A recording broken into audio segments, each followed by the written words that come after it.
Ladies and gentlemen, I am very excited to introduce this guest to you today. You know, Mike, I had the one, the only Delco Dan on in a previous episode that hasn't been released yet. Yeah, I saw the little clip. I'm trying to stockpile. Yeah, the Bombs Over Baghdad clip. Yeah. Do you know that song? No. Okay, yeah. No.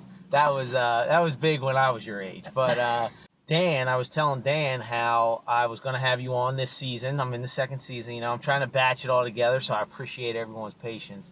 But I told him I want to have you on just so that 20 years from now, when Michael DeMonte is, you know, in the same conversation as Quentin Tarantino and Stanley Kubrick, I'll be able to say that I had him on Cheesesteaks with before anyone knew. And I really believe that, man. So anyway, I wanted to have you on because of that, you know, my selfish purpose there. And two, I mean, there's two other reasons. One, you did that documentary, which we'll have to talk about. Right. And then two, I'm just kind of interested in, you know, seeing where your mind is right now with filmmaking. Oh, and it's your all over the place. And your aspirations. Yeah. I mean, like what you want, you know, I really believe that, you know, and no pressure because I've known a few, you know, people that were obsessed, so to speak, at your age that just kind of got burnt out. So, Yeah. you know, if you get to that point where filmmaking isn't for you, no judgment. But if you stick with it, I think it's going to be really cool to look back and see were your mind at when you were you 16 or 17? 16. 16. Yeah. All right, yeah. So I'm interested in that. But I don't know, do you want to share with the audience your perspective on how we met and the documentary of how it came to be? Yeah, so my school had a film festival last April, and I had to submit a 5-minute movie, and I knew I wanted to do it because I'm like the film kid at my school. But I didn't know what I wanted to do it on. And Eddie had popped up on my YouTube recommended a couple times. And I forget which video I was watching. Yeah, I mean, just, you know, from time to time. Yeah. And I had known that a lot of the content I'd seen from him was very much based in the fact that it was Delco. And that really interested me because as a kid from Delco, I always want to meet people who are involved in the film industry or any type of like videography from Delco who are now in the position where they have an audience and whatnot. So like M. Night Shyamalan and Eddie, you know, are together in my mind, right next to each other. So I decided maybe I should do a documentary on him.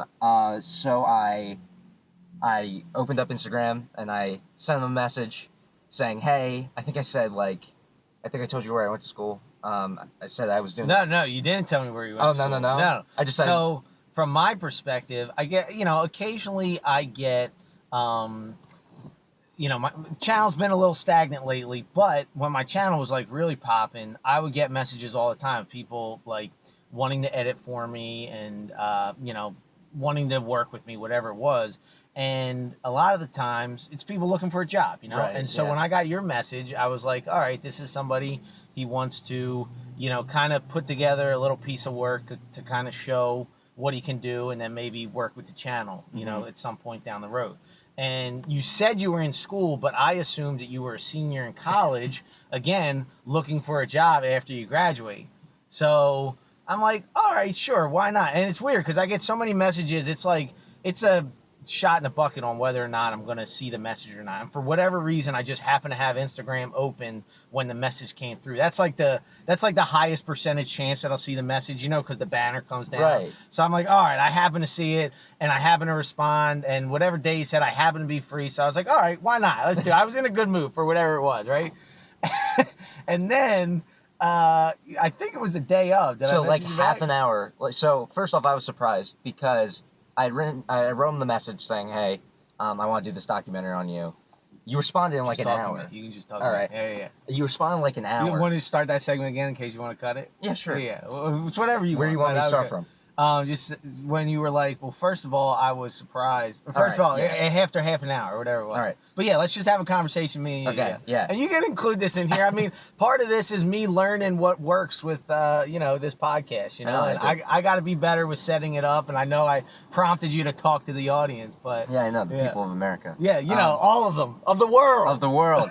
So, you responded like an hour after I said I want to make this documentary, which really surprised me because I had no idea what I wanted to do it on. I just knew I wanted to be on you. Like, I didn't know what I wanted the theme to be, whatever.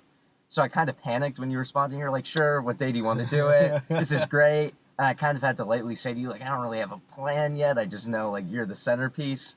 And I think we talked a little bit about, like, what would work best. Because I was kind of floating the idea of what it became, which was, you know, you're in a unique position where you're meeting all these different types of people. And I think that's really interesting because you have all these different perspectives now.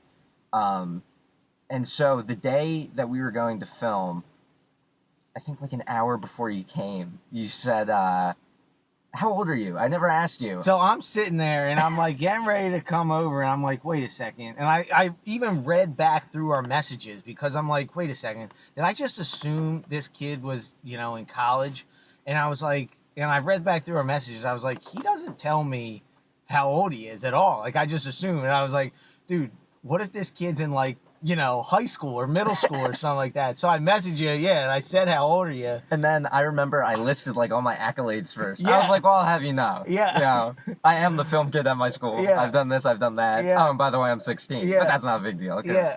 And I was like, oh, God. If it wasn't so close to when I was supposed to come over, I would have bailed. But I was like, that wouldn't be right for me to do that. But I remember, because I used to teach. And, like, you know, this was something that's, like, it's common sense. But I even remember, like, the supervisor had to tell, like, it was part of our instruction where, like, don't ever be alone in a room with a student with the door closed, you know? Right. And I'm like, you know, I'm just like naturally like, dude, because I forget where you said we were meeting, like whether your house or an office building. Yeah. So I was like, I don't know where we're going, and I'm not about to be alone with this child that I don't know. Like I cannot. That's not a good look. And then you said it's your mom's office, and right. You know, Shout out to my mom because she drove me everywhere while I was making the documentary and helped me. She was like my right-hand man. She is an amazing woman. But I was like, all right, your mom's going to be there the whole time? And you were like, yeah. I was like, all right, cool. And then I was like, what have I gotten into? And I remember we shot the interview. We shot, I think, like an hour of footage. And probably more because I would not stop talking. Yeah, a little bit more. Because then we went out to the car and we talked a little bit about whatever in the car.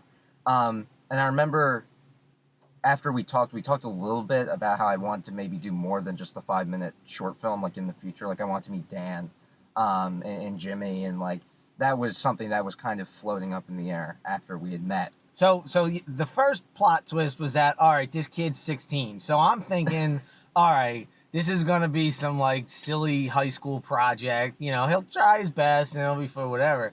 And then the second plot twist is you're like, yeah, I want to interview Delco Dan. I want to interview Jimmy. Can I have Muhammad's contact information? I'm like, dude, you know, Jimmy lives in Philly. Like, he's not. They're like, no, it's fine. So that was the second plot twist. I was like, man, he's really taking this serious. Yeah. And sure enough, you did all that. Yeah. So then I think our like April or like first week of April we met, and then I had all the other interviews with Jimmy and Dan by like the end of April, beginning of May, and then it was just like editing because I didn't have a script for this, which is like I never made a documentary before. Yeah. So I just kind of went out. I had a rough idea of what I wanted the movie to be about, and then I shot the interviews and just decided, oh well, like, you know, I'll figure it out when I'm editing it, which definitely meant it took longer. Oh yeah. But it was also kind of nice. It was like very free. I didn't like have to make any last minute changes because there were nothing to change in the first place when I was editing it, and it was great.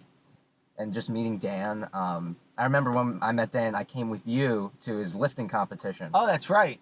To meet him, and I filmed something for him. Right. So I ended up doing some work for the gym, which was cool. So from my perspective, and this is like a lesson on like, this is just a lesson of like how to, I don't know what you want to call it, be an entrepreneur, like break into an industry, whatever it is. Like, from my perspective, I felt like I was like, all right, I'll, you know, help this kid out, whatever it is. I'll do this documentary.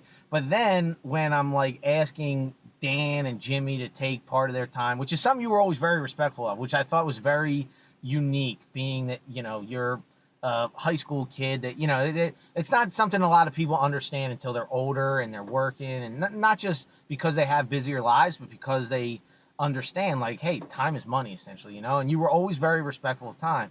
That said, I kind of felt like I was like, man, it's not a big ask, but it's like a annoying ask. Be like, Dan, do you want to do this documentary for this kid that's about me? And you're like, Jimmy, do you want to do this, you know? And when I said his gym was putting on like a family fun day, I was like, hey man, you know, no pressure, but if you shot some footage for them, I know they're always looking for content. I know they're not going to pay you, but it might lead to something in the future. Without hesitation, you were there with your mom, as you mentioned. Right. And you put together this awesome little reel.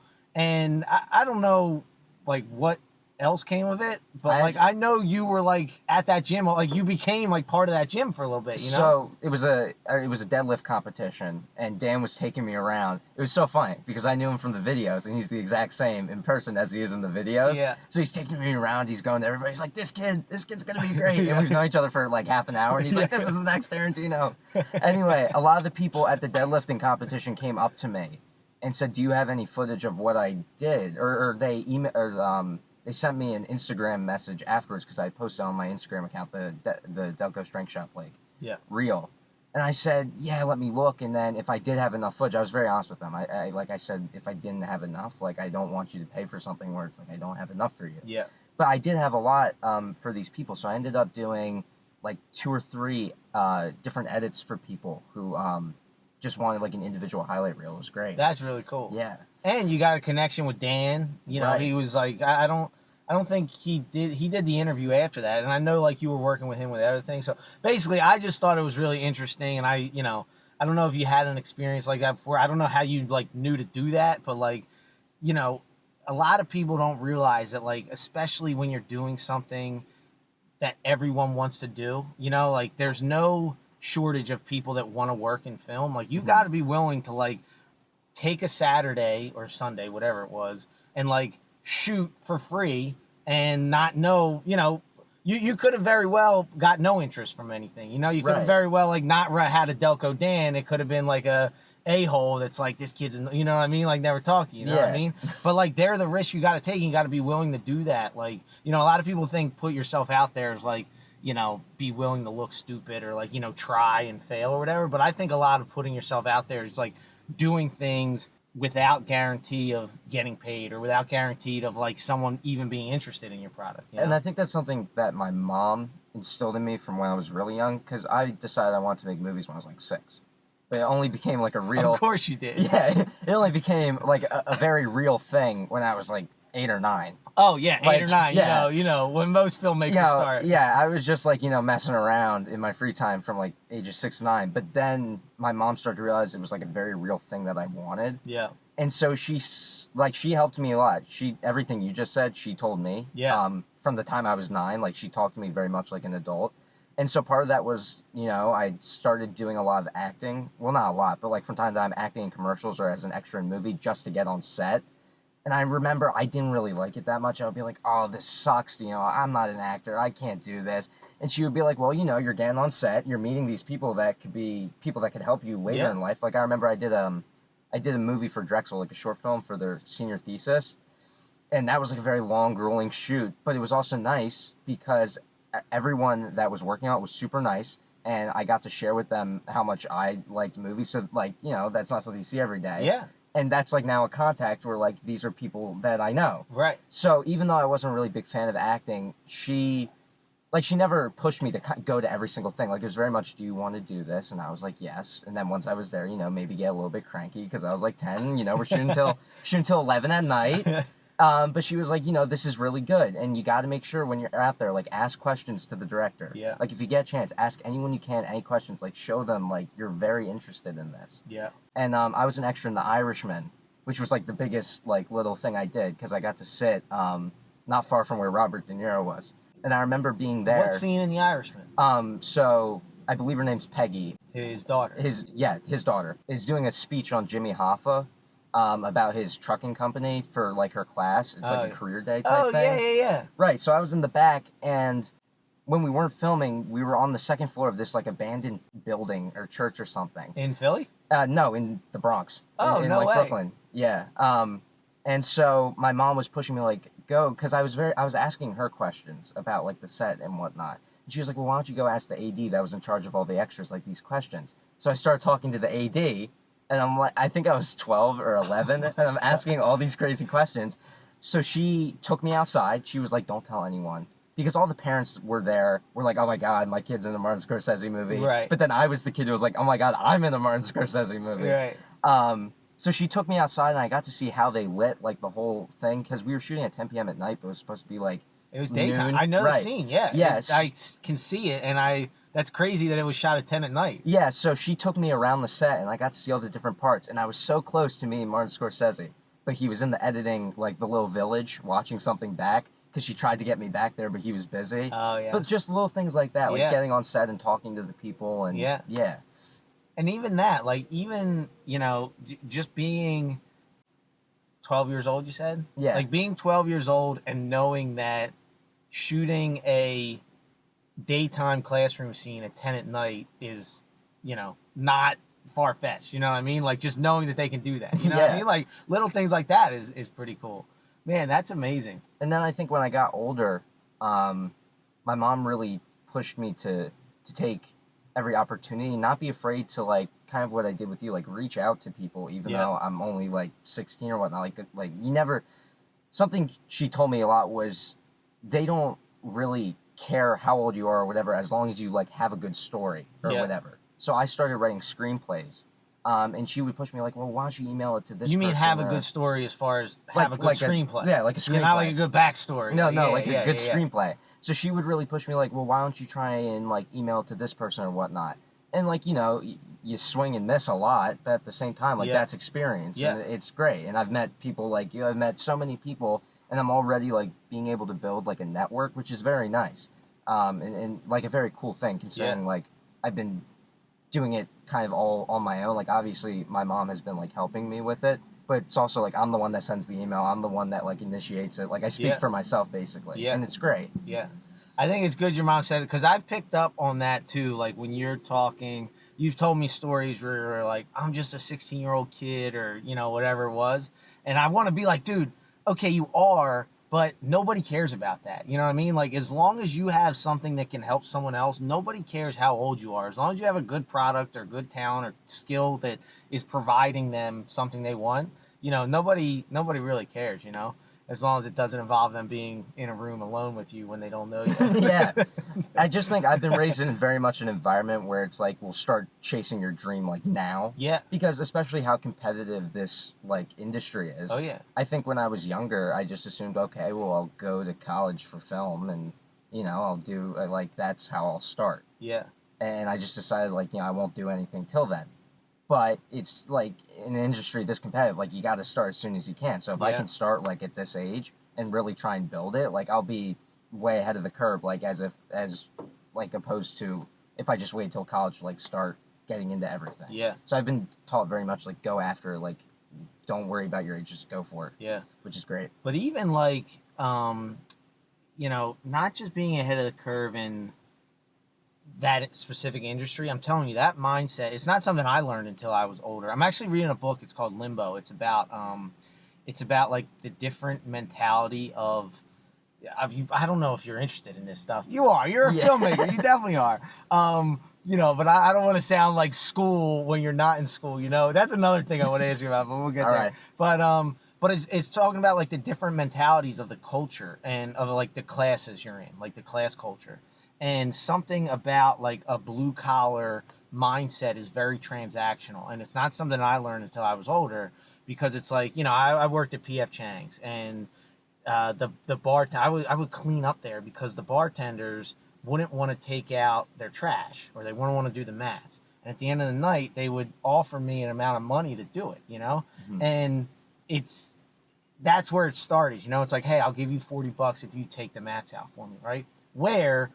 and again, this doesn't necessarily apply to, a restaurant industry, but it's like, if I just did that for free to begin with, and then they see me, like, then they give me, then maybe I'd be a bartender, whatever it is, the analogy doesn't necessarily play out. But the point, to have that mindset where you're working for free to start with, I feel like a lot of people, I heard a story recently, Jonah Hill took a huge pay cut. He, like, worked at the minimum he was allowed to from the Actors Union or something, to be in Wolf of Wall Street, right? Because he wanted to work with Scorsese, And I feel like a lot of people think, like, okay, now that he's at that point, he can afford to do Wolf of Wall Street for $60,000, which is, I think, is what he got paid. And I'm like, I guarantee you that he had that mindset when he started, when he was a teenager. You know what I mean? Mm-hmm. Of course, that stage, Martin Scorsese, that's a no-brainer. I feel like anybody would know to do that. But I feel like that's a mindset that a lot of people who are successful have going into it before,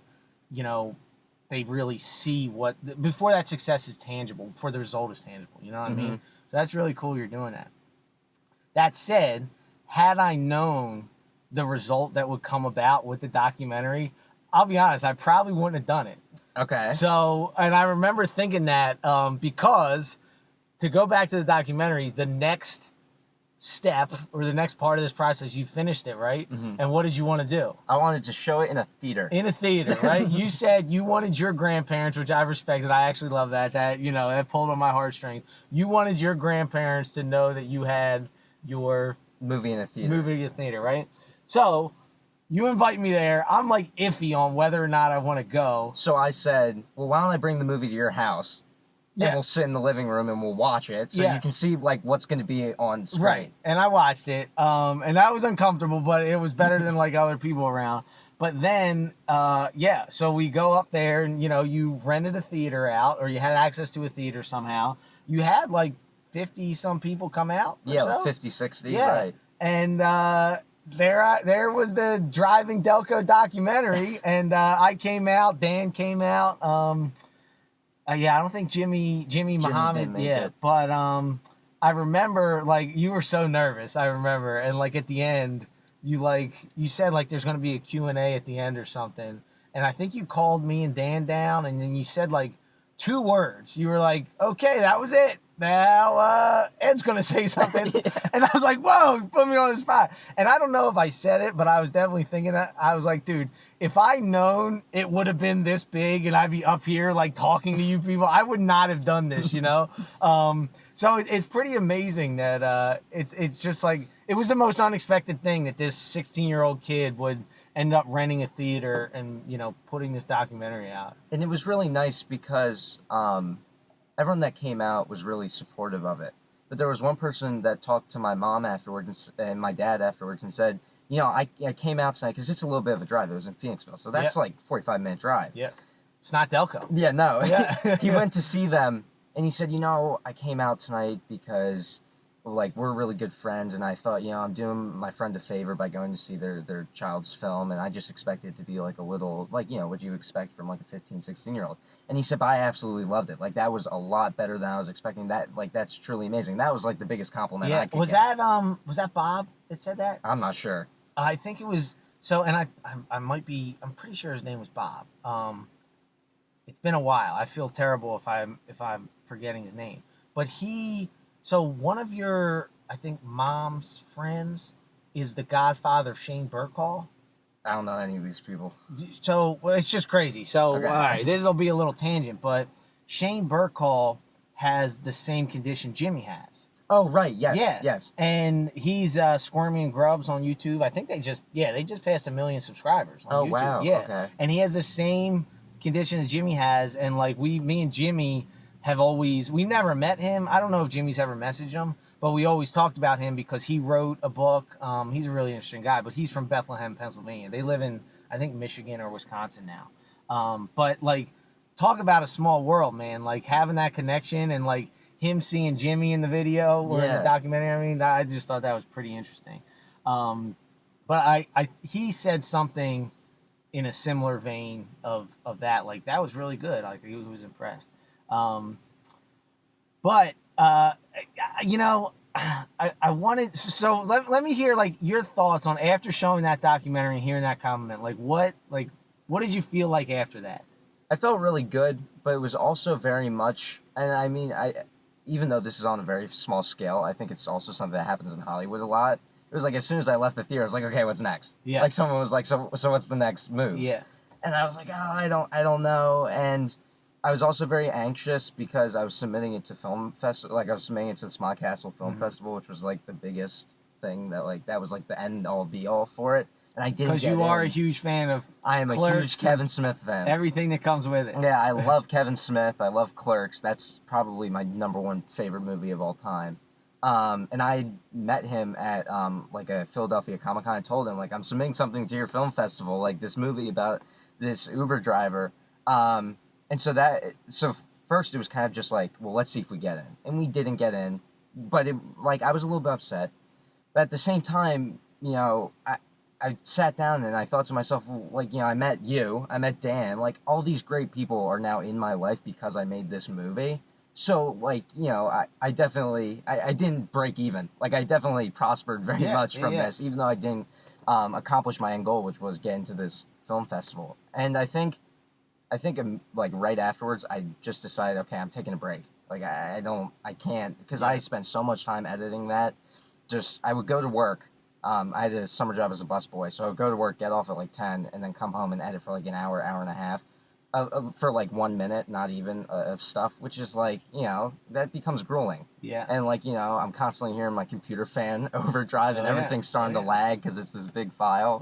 And that became like a little bit grueling. So I think I just wanted to take a break initially. And I kind of retreated more into just screenwriting strictly, which I'm only just like now coming out of, like thinking about other things I want to film and just having finished another short film. So I definitely spent a lot of time just working on writing, like in particular. Yeah. Yeah. So you gotta feel I mean, I know you're a huge fan of Kevin Smith, and I know, but even aside from that, like you're always talking about film festivals, and for somebody who, basically, my question is like, what is the appeal of film festivals? Like, why are film festivals so important in this day and age? Because like I'm of the approach where it's like you got the internet, like you can already find an audience, right?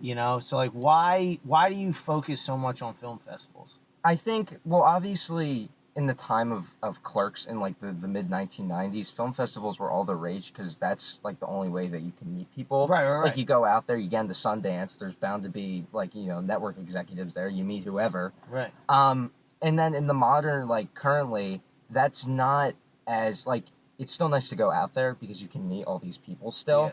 But also there's examples like, do you know the movie Shazam? It's the DC movie. It's like the superhero. I know Kazam with Shaq. Yeah, no, not Kazam. So Shazam is like this big DC movie. And the guy that directed it got his start making short films on YouTube.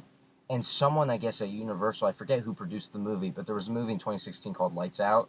And it was like this horror movie. They saw this 2-minute short film he did called Lights Out, and they loved it. And from there, he turned it into a feature film. Like they reached out to him, and now he's directing these big like industry movies. Right. So like he got his start on YouTube, which is like something that obviously is very like fresh. So I guess for me personally, I didn't really think about this. That's a really good question. But it's interesting and it's so funny because I feel like our roles are flipped. Like it would make sense if I'm sitting there saying like, when I was growing up in the 90s, film festivals were it, and you're it makes more sense to be like, Ed, you're old, you're a dinosaur, like to get on YouTube. Yeah, I don't know. It's just I think I was excited to go to film festivals mainly just like actually meeting the people. Yeah. And like knowing like Kevin Smith was going to be there, and obviously I wanted to talk to him because I understand that, but even more so, like I know.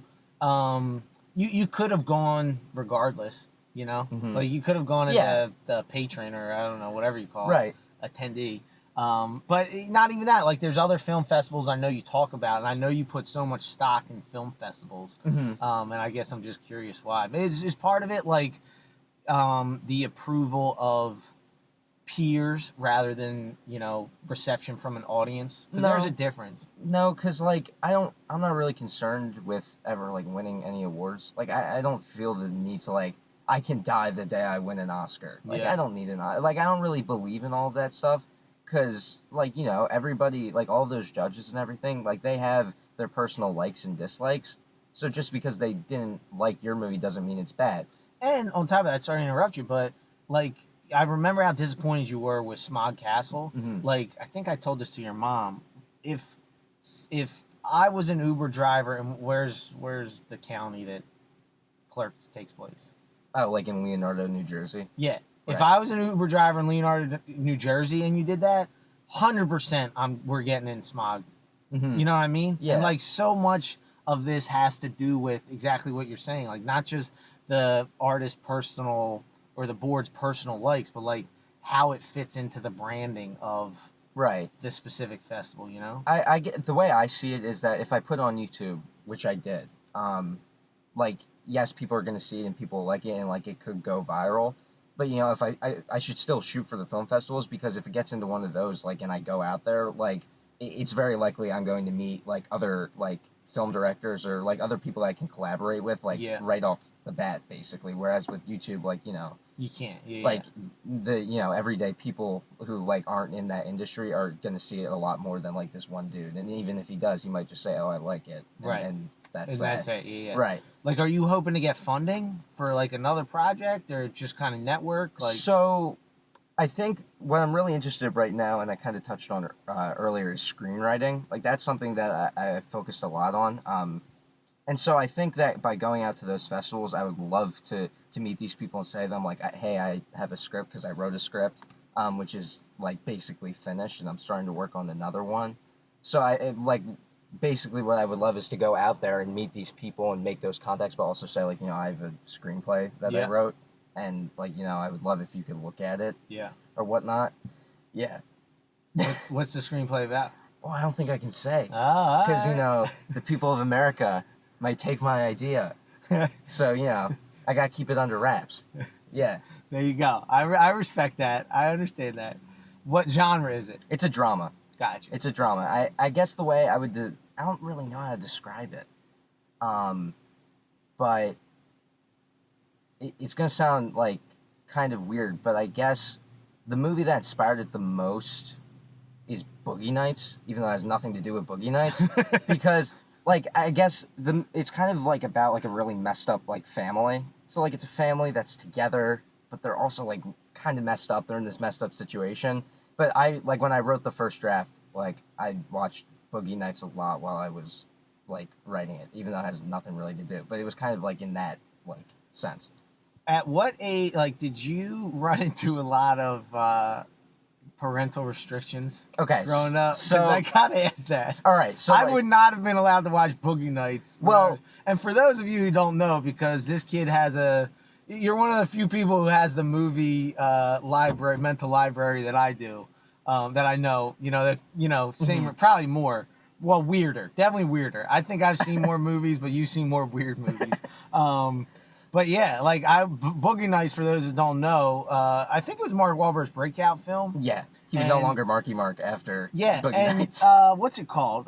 John C. Reilly's in that, which surprised me when I saw that. But anyway, it's basically about the porno industry in what, the 70s, 70s? Yeah. Well, and it's very graphic. Right. Well, so my parents don't like that movie. They saw it probably when it came out, if they've seen it, and so they're not necessarily, I don't think, happy that I saw it. Yeah. But it's also like I didn't go into, like, when I watch movies, I don't go into them like, oh my god, I'm gonna see something crazy. Right. Like, so like I didn't go into Boogie Nights being like, oh my god, it's about pornos. Like, I went into it like Paul Thomas Anderson is a director I like because he made Hard Eight, he made Magnolia, he's a great director. Like, you know, I want to watch this film because, like, the main reason I wanted to watch it was just like he was 26 when he directed that. It's 2.5 hours long. The cinematography is insane in the whole movie. Like, it's constantly moving, constantly whip panning, and there's like 8 different stories that he's following. So when I went into watching it, it was like, well, I want to see how he was able to tie all these stories together, like, with a nice little bow. Like, that's crazy. So I think, especially when I was younger, like 12, I remember I gave a speech at my school about filmmaking. And when I was younger, there were a lot of movies I could not watch, but I would research them still. So, like, I would watch the behind the scenes of, like, one of the most notable was, like, Pulp Fiction.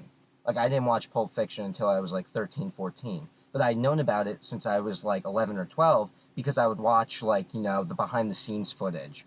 Or, like, you know, interviews with Quentin Tarantino about it. Because that's, like, a very important film, like, in the grand scheme of how film is what it is today. Yeah. But, like, I couldn't watch it. So, like, not to get around those parental restrictions, but, like, because my parents are very good parents, and they're like, I don't want you watching Pulp Fiction when you're 12. Like, I would just try and learn as much as I could about them through interviews and whatnot. But then, but as I've gotten older, it's kind of become more just like, you know, not going out to see certain movies. And there's still some movies that like I will not watch, like just because I don't want to see like certain things. Like you what? know. There was like a movie that came out recently. I don't know what it was called, but it was kind of like Boogie Nights. But I was like, this is a little bit far for me.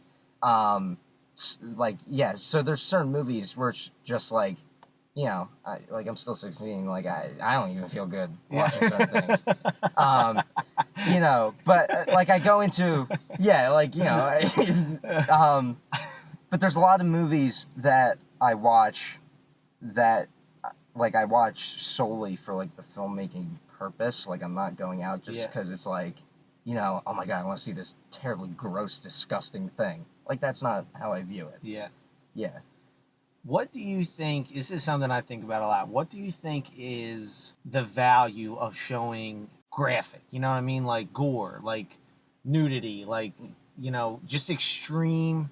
What, like, when do you draw the line? You know, I feel like the most common example is like sexual scenes, I think, are so superfluous in so many movies. I and agree. I'm like, I don't need to watch this. I agree. Yeah, no, so like, you know, kind of going back to Boogie Nights, like, yeah, Boogie Nights is like a good film, but like, do I think it needed everything that it had in it? Absolutely not. Did Mark Wahlberg need to stand up at the end of that movie and like show what he shows? Absolutely not.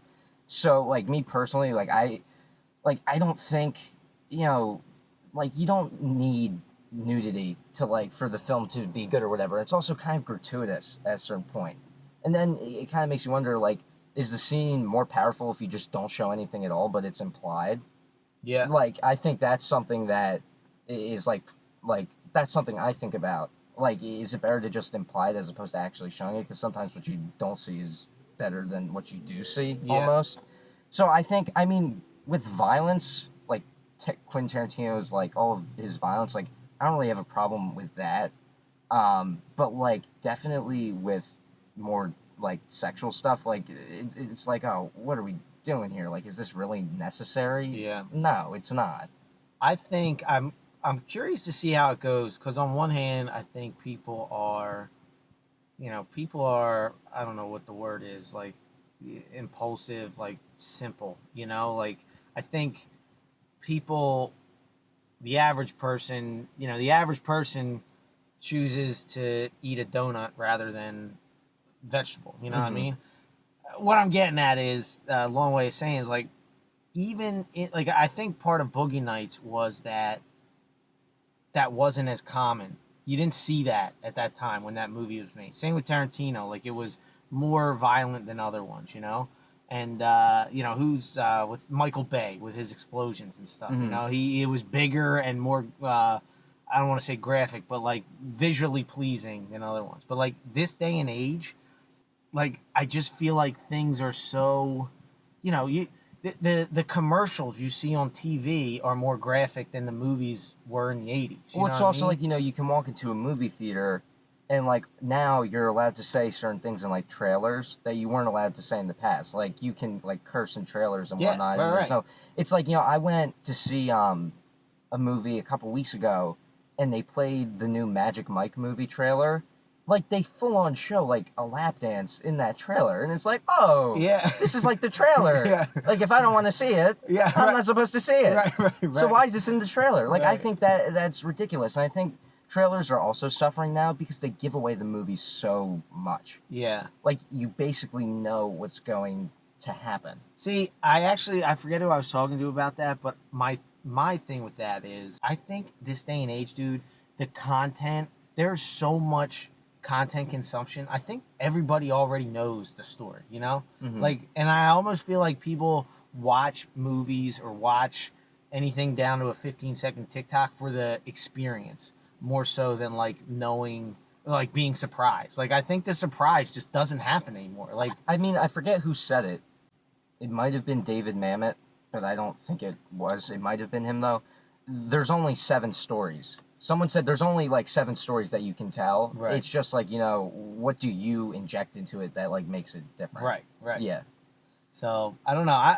I'm just curious, like if you get to a point where, like he's like, there's no shortage of, you know, sexual images on commercials, you know? So it's like, I don't want to spend, I don't want to spend 2 hours watching a movie, you know, and seeing some actress do a scene. Yeah. Because it's like, just tell me a story, you know what I mean? Like, Well, it's also like, especially with how the world is now, like there's so many depressing movies that are coming out. Like you want to go to the movies to see something like fun and lighthearted. yeah, But, like, you know, there hasn't been a movie like Caddyshack or like Super Troopers yeah, that's come out like in recent time, really. There's all these movies that are like pretty like depressing. So it's like, where are you going to the theater for? Like, you're not escaping anything. right. Yeah. Now, I wonder how much of that, and this is a question, you know, you're going to have to represent an entire generation, you know, because Okay. that's what people do, you know, like, yeah, you know, the entire generation under the age of 20 is definitely represented by you accurately, you know. Do you think, like, if you're making a comedy, which I do know you've messed around with, I'm writing a comedy script before. right now Yeah. with the comedy. Yeah. Like, I feel like a lot of people, I was listening to Robert Downey Jr. talk about Tropic Thunder, and you know his right, character, yeah, on Joe Rogan, I think. yeah, Yeah. and he's like, he couldn't do that now. He Mhm. couldn't be a white actor acting as somebody who became a black actor, right? Mhm. And like, do you think part of the reason there's not another Caddyshack or not another lighthearted thing is because people are just so scared to make comedy I think, like that? yeah, I think that is like a big factor in it. But I mean, also, like, look at South Park. Like, South Park's still going strong. It's in its 27th season. Yeah, but see, my argument with that would be that they were there before the world changed, Well, I before mean, the world like, got woke, and two, they're still making money. right, well, You know what I mean? You also have to look at, like, you know, like John Landis, who directed, like, Animal House, is still alive. He just doesn't do that. So, like, you know, these people, like, those people are still around. The only person that I think is really interesting is Mel Brooks. Like, he did Blazing Saddles in those movies. He, like, now is a very big, like, you know, you can't do any of those What? things. Yeah, like, he's very big. Really? Yeah, he's very big on, like, you know, you can't do all this stuff. When it's like, you made Blazing Saddles. Yeah, yeah. Like, I don't think they even play that on TV anymore. Right, right. I think the thing with South Park, though, which I think is really interesting, and I saw in a YouTube comment on something, is that they aren't, like, the reason that person, and I agree, thinks they get away with it is because they're not stereotyping people to make fun of them. They're making fun of how extreme we view certain stereotypes.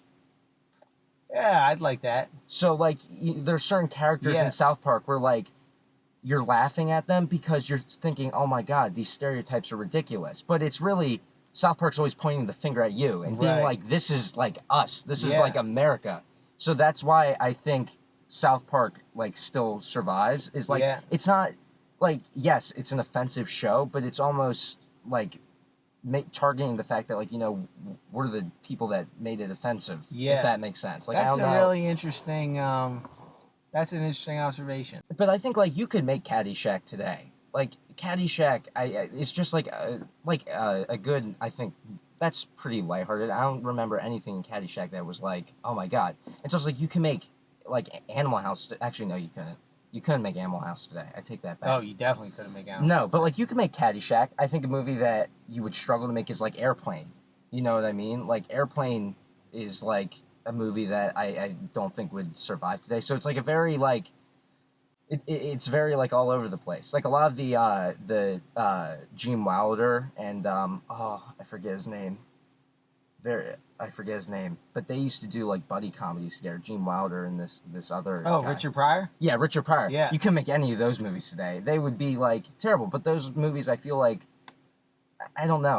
I think they're just like blatantly offensive in certain things, but it's also like you gotta like I don't know.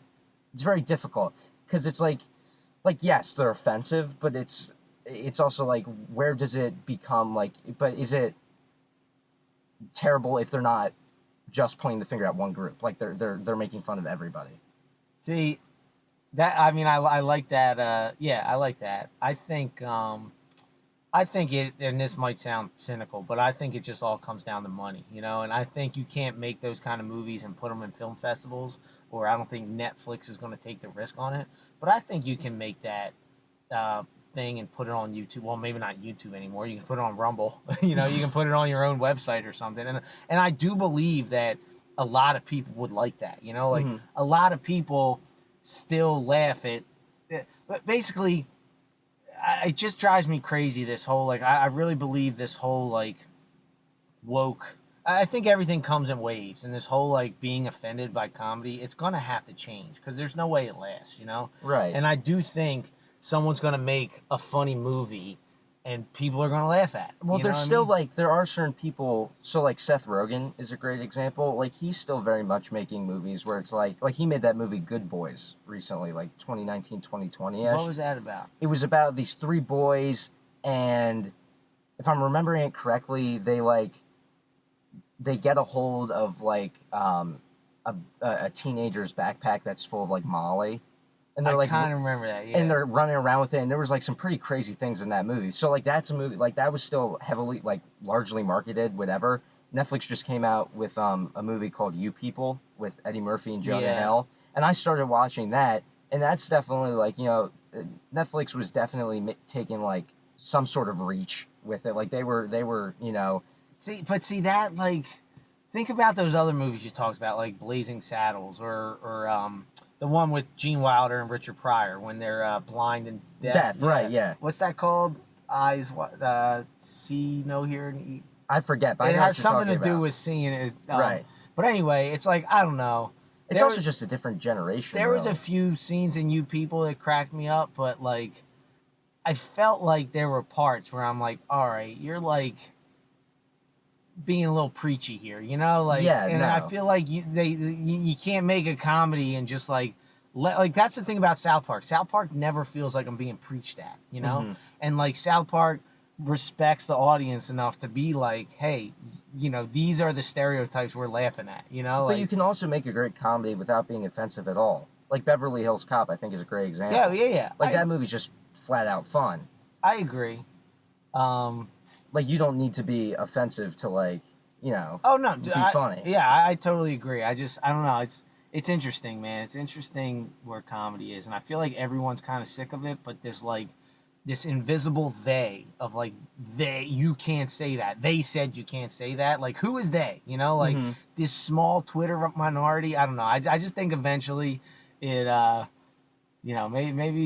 maybe in my 40s I'll nut up and just write the kind of comedy that me and my friends still joke about in the living room. Well, and it's like, as someone who's 16, like still in high school, like no one's really changed. Like the things that still like some people say, like, no one in my like at least in my group of people are like necessarily like watching those movies and being like, that is so offensive. I can't believe they say some crazy stuff. So it's definitely not like, my whole generation is like very like woke or whatnot.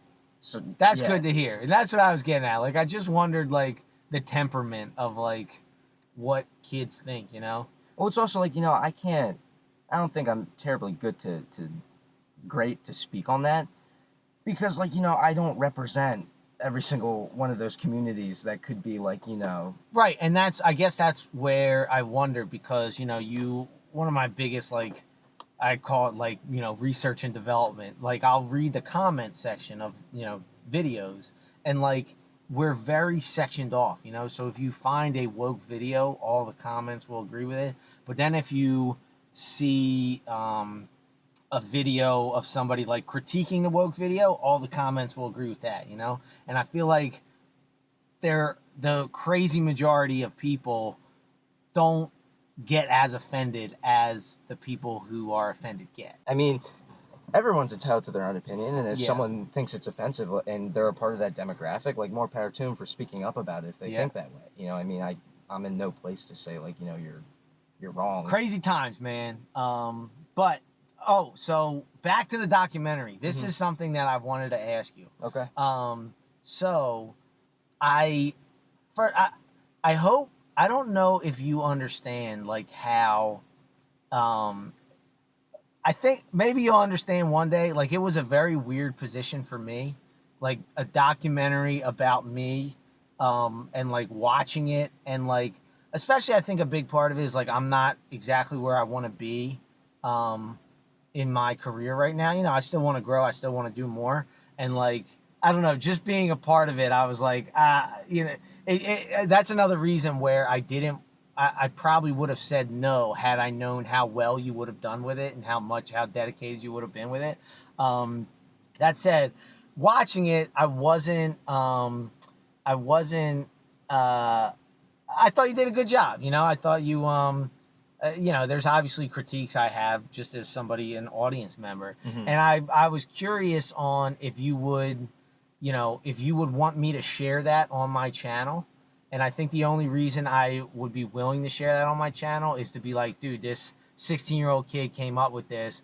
I'll watch it with you guys. It's uncomfortable for me, but kind of like critique it as I go. You know what I mean? Yeah, I would enjoy that. And I mean, like, you know, you could watch either the 45-minute cut or now the half-hour cut. Well, speaking to how, you know, woke your generation might be, I don't know how, you know, if I'm a little harsh on my criticism, I don't want you to, you know, be like... I think at that point you're reading too far into it, to be honest. What do you mean? Well, it's like, you know, if you're sitting there like, you know, oh my God, is my audience gonna like attack me because I commented on a 16-year-old's piece of work? Oh, no, not me worried about my audience. I'm worried about you, like, thinking, you know, being like, you know, having your work critiqued. No, I don't mind. And I think that's great because, like, you know, that's like... Basically, I don't know how thick your skin is as a creator, you know? I would say it's relatively thick because I'm very confident.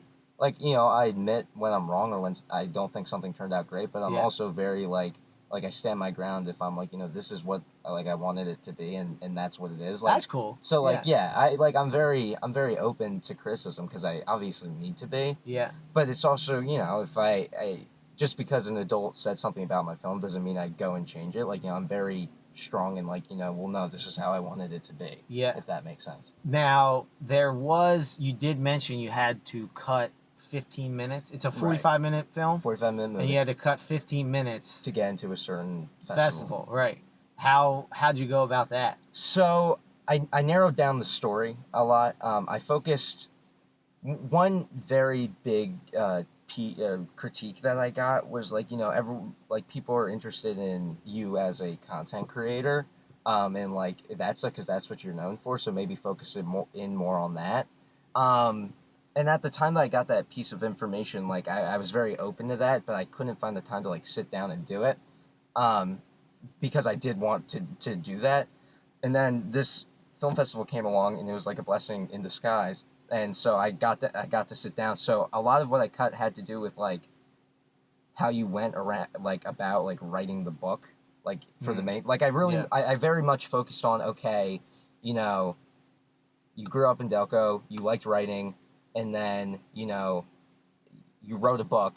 That's about as far as it goes. And then it's like, okay, this is who he is as a content creator. So I focused in the movie a lot more on like your experiences in the car, as opposed to like your entire like life story, if that makes sense. Yeah.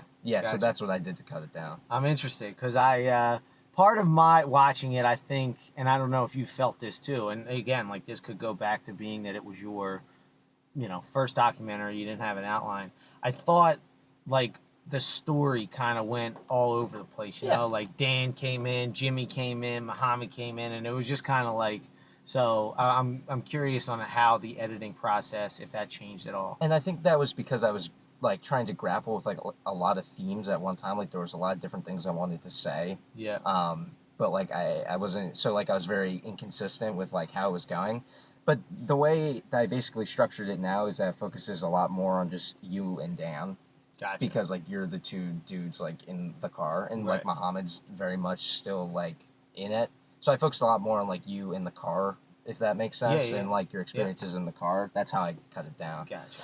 Yeah. All right. Well, I'll do that. I was like, the only way I share this is if I, you know, watch it with my audience. I would love that. I didn't want to upset, you know, I didn't want to upset the filmmaker. Oh, no. I would love that. That'd be great. So what do you think? About time to eat a cheesesteak? That sounds good. So it's funny, when I reached out to you to do this, you said you had a track meet later, right? Yes. And again, to speak to our age difference, I was like, right away, I was like, oh, well, he has a track meet later today. There's no way he can eat a cheesesteak the day of a track meet. Because, like, for me, I play basketball Tuesday, Thursday. So like what I eat from noon on Monday and Wednesday, I'm like conscious of. Because I'm like, I cannot, like I need to have my stomach settle because I play Tuesday morning. So I was like, I need like a good 16 hours before 5 a.m. Tuesday morning to have like my body start working properly. Well, I saw this as my civic duty to come on the Cheesesteaks with podcast. So well, like, you know, even so, like I'm telling you, you're I bet you get this reference. I eat what's he say? I eat a cheeseburger, my ass jiggles for a week. What? I don't know that one. Oh, come on, Big Daddy. Oh, no. You haven't seen Big Daddy? I have, but like a very long time ago. Oh, okay. Well, anyway, basically, it's like, actually, Kobe Bryant. You know who Kobe Bryant is? Of course.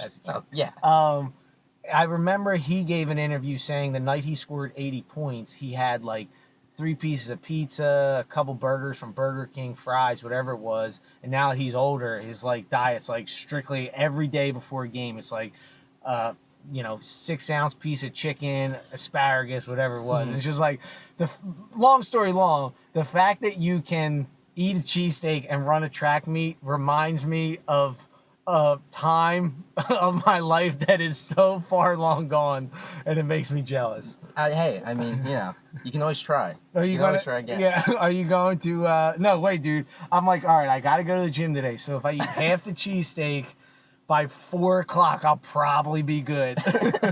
Are you going to eat the whole cheesesteak, you think? Probably. This place is really good. Did I tell you how I found it? No, you'll fill me in when we get there. All right. Or no, you can fill me in now. All right. So it was so I run cross country, obviously, and we won states at Belmont Plateau, and so my friend and I came back after we had won, and we decided that we were going to go to this concert that was in Berwyn. So we went to the Wayne train station, but the train broke. So we couldn't get on. So we were like, well, what are we going to do? So we decided we were going to walk from Wayne to Berwyn, like the 3.5 mile walk. So we walked for like an hour and a half all the way through Devon, all the way up to the place. And we finally got to where the concert was. And right next to the concert was this tiny little place called Phil's Famous Pizza. And we didn't go in initially, but then we decided to halfway through the concert. And it was like the most surreal experience of my life. Like we walked in, we waited there for 5 minutes at the counter. There was like four Italian dudes in the back, and they're all arguing with each other about the cable. The Phillies were in the World Series at that point, and they paid no attention to us. They waited until their conversation was done, and they turned to us. That's great. So the guy comes up, and he asks us what we want, and the game's on. He says, "Where are your jerseys?" And my friend goes, "Oh, well, mine's in the wash. It's dirty." And he goes, "Well, so are theirs."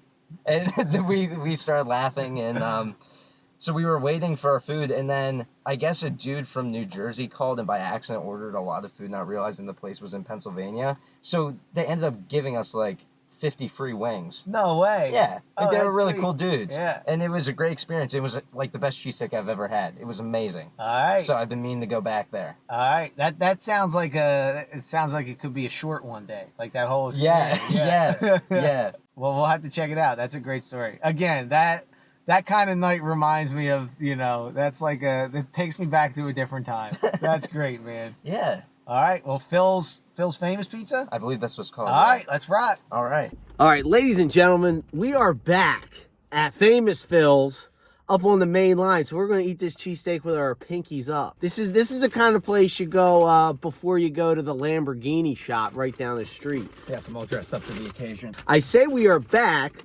because me and Mikey Scorcese here filmed our podcast, I don't know, 2 weeks ago?